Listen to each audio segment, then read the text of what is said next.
आह! क्या बात है। उसके मज़बूत हाथ मेरी कमर पर घूम रहे थे।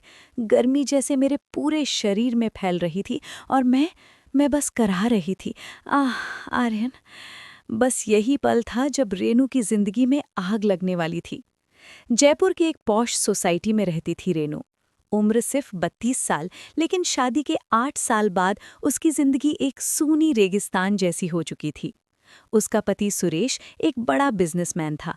दिन रात बाहर शहर में घूमता रहता, मीटिंग्स, प्रोजेक्ट्स, और रात को जब घर आता तो थकान और गुस्से से भरा होता। सालों से उनका फिजिकल रिलेशन लगभग खत्म हो चुका था। सुरेश को नपुंसकता की समस्या थी, जिसकी वजह से वो रेनू पर अपना सारा फ्रस्ट्रेशन निकालता, कभी चिल्लाता, कभी मारता पीटता। रेनू चुपचाप सब सह लेती, लेकिन अंदर ही अंदर उसकी शारीरिक भूख रोज रोज बढ़ती जा रही थी। रेनू खुद बहुत खूबसूरत थी। गोरी चिट्टी रंगत, बड़े बड़े काजल भरी आंखें, नयन नक्श नाजुक और फिगर 34, 28, 36। उसके गोरे गोरे स्तन, पतली कमर और चौड़े हिप्स देखकर कोई भी पुरुष एक बार जरूर मुड़कर देखता। लेकिन घर में अकेलापन उसे खा रहा था। दिन भर घर संभालती, रात को अकेले बेड पर करवटें बदलती, कभी कभी तो अकेले में ही अपने शरीर को छूकर खुद को शांत करने की कोशिश करती।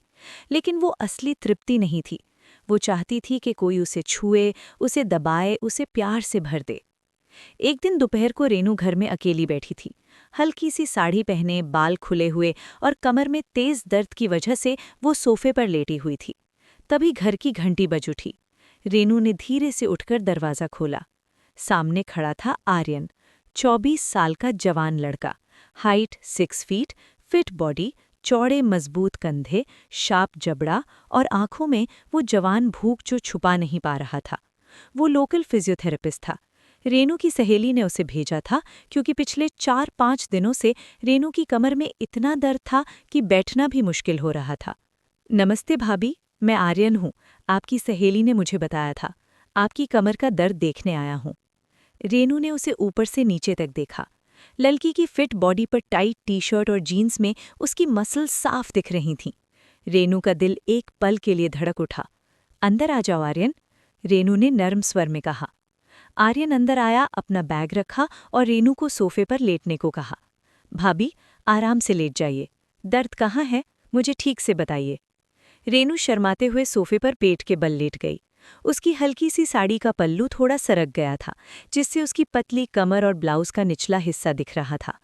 आर्यन ने अपने गर्म और मजबूत हाथ रेनू की कमर पर रख दिए। जैसे ही उसने दबाव डाला, रेनू के मुंह से हल्की सी सिसकारी निकल गई। आह! आर्यन धीरे धीरे मसाज करने लगा। उसके हाथ रेनू की कमर पर घूम रहे थे, कभी दबाते, कभी गोल गोल घुमाते। भाभी, आपकी कमर बहुत टाइट है, शायद तनाव और अकेलेपन की वजह से है, आर्यन ने धीरे से कहा। रेनू ने आंखें बंद कर लीं। आर्यन के हाथ जैसे जादू कर रहे थे। वो गर्मी, वो दबाव, वो उंगलियों की हरकत, सब कुछ रेनू को अजीब सा सुकून और साथ ही एक नई उत्तेजना दे रहा था। आर्यन के हाथ धीरे धीरे उसकी कमर से ऊपर की तरफ सरक रहे थे, ब्लाउज के नीचे से पीठ को छूते हुए। रेनू का शरीर हल्का हल्का कांपने लगा। बहुत दिनों बाद किसी पुरुष के हाथों का स्पर्श उसे ऐसा महसूस हो रहा था जैसे बिजली दौड़ रही हो। आर्यन, थोड़ा और ऊपर। हाँ, वहीं। आह! रेनू अनजाने में करहा उठी। आर्यन मुस्कुराया। उसने रेनू की साड़ी का पल्लू थोड़ा और साइड किया। अब उसकी उंगलियां रेनू की नंगी कमर पर घूम रही थीं। भाभी, आपका शरीर बहुत सॉफ्ट है, लेकिन अंदर से बहुत तनाव भरा हुआ है।